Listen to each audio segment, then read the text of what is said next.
Udah nggak ada batas di Indonesia ini antara pengusaha dengan penguasa. Iya, Chinese wall-nya itu nggak jelas gitu ya. Dan itu dibiarkan oleh Pak Jokowi. Pak Muldoko itu bukan sekedar pengusaha, ketua asosiasi pengusaha mobil listrik. Apa yang salah dengan itu? Penguasa dia. Oh. Penguasa itu membuat kebijakan, memberikan subsidi. Nah, dia yang datang-datang ke Menteri Keuangan itu, cepet dong keluar dan mengerikan. Pak Luhut juga punya perusahaan sepeda motor listrik. Dia ngomong subsidi sepeda motor untuk dirinya sendiri. Bagaimana sih, Pak? Bagaimana mungkin Subsidi yang dikeluarkan oleh pemerintah kepada penjual. Bagaimana caranya?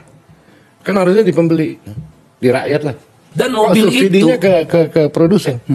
Mobil itu, kalau Bang Akbar mau beli mobil listrik, itu antrinya 6 bulan. Dan disubsidi, gila. Kan kalau nggak laku disubsidi gitu kan. Ini udah laku tanpa disubsidi pun mobil itu udah laku di Indonesia. Dan ternyata tetap dapat subsidi. Subsidinya puluhan juta per mobil. 70. Nah, sepeda motor 7 juta. 70 juta per mobil. Masya Allah, nggak pernah kejadian. Nggak ada kejadian. Nah itulah tidak jelasnya sekarang tidak ada batas lagi antara penguasa dengan pengusaha. Tangan kirinya bikin regulasi, tangan kanannya melaksanakan regulasi di pasar. Oh ya badi terus, kira-kira orang Jawa bilang gitu. Ya pasti untung, Pak. Jadi when you are regulator, then you're not market player. If you're a market player, ya jangan jadi regulator.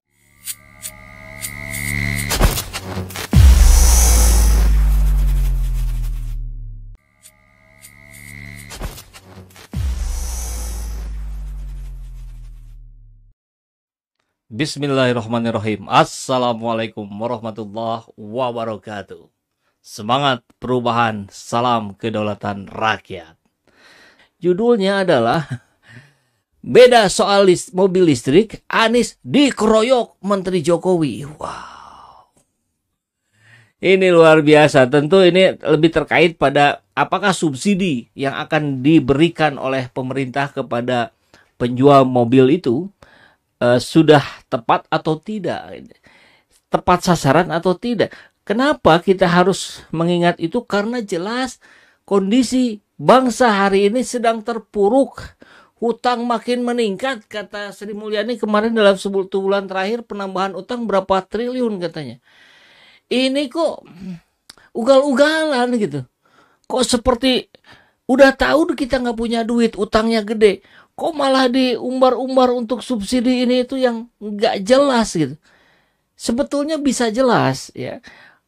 Teknologi listrik kita dukung gitu. Tapi kan harus tepat caranya. Jangan kemudian itu ujung-ujungnya balik lagi hanya menguntungkan oligarki. Kan itu yang kita sesali selama ini. Ketika ada COVID-19 ya. Rakyat terbelenggu, sulit melakukan ini itu, ekonomi terpuruk. Ada yang menanggung keuntungan luar biasa dengan bisnis PCR. Katanya begitu. Dan orang-orangnya nggak jauh-jauh juga, lingkar-lingkar itu juga. Sekarang mobil listrik juga begitu gitu. Orang-orang yang bermain di motor listrik, di mobil listrik, katanya orangnya itu-itu juga. Katanya. Ini ada satu orang lagi yang nggak muncul, tapi itu kan bukan menteri. Ketua KSP ini. Ada yang bisnisnya luar biasa, akhirnya menjadi, kita kan bertanya-tanya, ini mau mensubsidi rakyat apa mau mensubsidi oligarki? Kok oligarki disubsidi? Luar biasa ya. Ini beritanya kita lihat ada di CNBC ya kalau nggak salah. Ya betul. Menteri Jokowi rame-rame keroyok Anies. Kirim pesan ini. Nggak apa-apa lah dikeroyok nggak apa-apa. Di belakang Anies Baswedan ada rakyat Indonesia. Tentu yang berakal sehat, tidak semua. Pemerintah membela diri dengan kebijakan subsidi kendaraan listrik setelah dikritik oleh calon presiden Anies Baswedan. Padahal barangkali Pak Anies maksudnya bukan mengkritik. Kan gaya Pak Anies selalu tetap dalam koridor penuh kesantunan, insya Allah. Setelah Menteri Koordinator Bidang Perekonomian Airlangga Hartarto balik mengkritik, kali ini Menteri Perindustrian Agus Gumiwang Kartasasmita yang ikut menyemprot Anies. Harusnya besok ditambah lagi lah Menteri Pertahanan gitu ya, Menteri Pariwisata gitu, Menteri Menteri apa lagi? Menteri Keuangan, semuanya kalau perlu semuanya aja gitu. Biar seru aja. Nanti kita bisa melihat mana yang ada di belakang rakyat, mana yang ada di belakang oligarki. Kan begitu ya. Nah, kita EV, electrical vehicle, ini pada dasarnya tentu untuk mengurangi emisi. Sebagai komunitas global kita berusaha untuk zero emisi pada 2050. Sampai titik itu kita setuju. Ini bagian yang tidak terlepaskan dari upaya kita, kata Agus menjawab pertanyaan CNBC Indonesia di kantor Kemenperin, Gatot Subroto, Jakarta, Selasa. Lebih lanjut, ia menilai bahwa pemerintah harus melihat berbagai aspek yang timbul dari kebijakan subsidi ini, termasuk diantaranya menciptakan banyak lapangan kerja. Yang jelas kita nggak boleh lupa bahwa pengembangan industri EV di Indonesia juga akan menciptakan tenaga kerja yang cukup tinggi di Indonesia dan bisa memanfaatkan program hilirisasi nikel yang sekarang digalakan pemerintah. Nah, ini kan gaya-gaya yang sering kita dengar ya, ketika ada sesuatu yang sulit masuk di nalar publik, kemudian dicarilah pembenaran ya. Kalau pembenaran nggak dapat, dicarilah alasan ya untuk menguatkan bahwa itu bisa dibenarkan gitu, atau melemparkan kesalahannya pada pihak lain. Kan gitu ya. Nanti yang disalahin siapalah, gampang lah nyari kambing hitam. Nah, sekarang ini menggunakan pembenaran bahwa ini menciptakan tenaga kerja. Apakah proyek-proyek infrastruktur di Indonesia hari ini yang konon katanya juga akan menciptakan lapangan kerja, betul itu untuk lapangan kerja Indonesia? Ke ujung-ujungnya kalau kereta cepat Cina ya, Cina Indonesia, itu pekerjaannya aja dari Cina. Gimana ini? Atau jangan-jangan menciptakan tenaga kerja yang cukup tinggi di Indonesia tapi bukan untuk orang Indonesia? Lah, ya repot kalau begitu. Ini harus clear dulu gitu. Karena itu semua pihak harus melihat sebuah kebijakan dari berbagai sisi. Ya. Agus menegaskan bahwa pemerintah tengah gencar membentuk ekosistem EV ini dengan melibatkan berbagai pihak. Jadi pengembangan EV jangan dilihat dari satu faktor saja, tapi faktor secara utuh harus dilihat karena ekosistem kita terbentuk. Manfaat dan tujuan EV gak bisa dilihat dari satu kacamata saja. Jadi apakah dia sedang mencoba untuk mengeliminir kesalahan subsidi, karena subsidi ini akan diberikan pada motor pribadi, kan gitu ya. Mobil pribadi, hybrid katanya disubsidi berapa tempo hari itu? 40 juta ya. Mobil listrik 80 juta, motor 8 juta. Nah, ini pertanyaan yang paling mendasar saja. Hanya menggunakan logika publik saja. Itu yang beli mobil yang disubsidi 40 juta atau yang disubsidi 80 juta itu siapa yang beli? Apakah orang-orang macam kami ini? Kalangan menengah ke bawah? Kan tidak. Pasti menengah ke atas. Pasti dia yang di rumahnya, di garasinya sudah punya banyak mobil berbahan bakar minyak. Apakah setelah dia membeli mobil listrik, ya, kemudian mobil yang BBM-nya akan dikeluarkan semua? Pasti tidak. Karena dia butuh mobil yang banyak. Kan harusnya kalau mau betul-betul mengarah pada ini, dibuat aturan yang lebih detail, yang lebih fair gitu. Pertama, galakan mobil listrik, tapi gak harus subsidi. Orang kaya mau berapapun dia bisa beli kok. Mereka gak perlu subsidi. Kan dasar pemikiran yang Pak Anies sampaikan, menurut kacamata rakyat macam saya ini, ya begitu.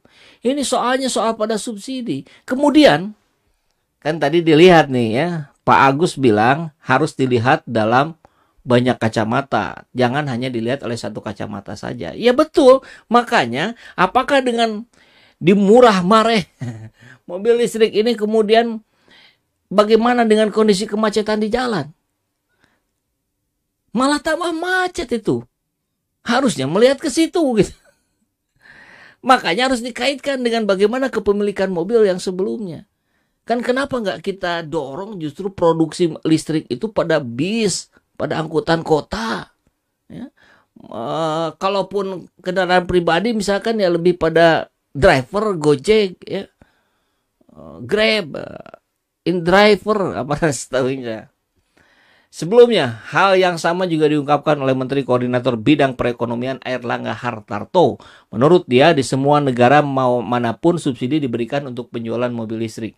Ya, kita setuju ini disubsidi untuk penjualan mobil listrik, tapi mobilnya jangan mobil pribadi. Kan itu intinya ya. Mensubsidi yang salah sama dengan menyengsarakan rakyat dong. Utang makin besar yang bayar rakyat. Ya, kalau subsidi mobil listrik hampir semua negara memberikan, seluruh dunia melakukan hal yang sama. Ini cara-cara mencari pembenaran nih begini nih. Selain Agus dan Erlangga, Menteri Koordinator Bidang Kemaritiman dan Investasi Luhut Binsar Panjaitan juga mengatakan hal yang sama. Luhut mengatakan bahwa subsidi mobil listrik sudah menjadi studi komprehensif. Selain itu, dunia pun kini tengah menggencarkan penggunaan kendaraan listrik, bukan cuma Indonesia. Bahkan Luhut menantang balik Anies. Ya, memang bagusnya ini kalau mau debat terbuka saja sudah. Berani nggak gitu. Sebenarnya gini ya, mengenai mobil listrik ini sudah ada studi yang komprehensif. Jadi saya kira seluruh dunia, bukan hanya kita. Jadi saya kira kita jangan melawan arus dunia juga. Jadi kalau siapa yang berkomentar saya tidak tahu mengenai itu, nanti suruh dia datang ke saya.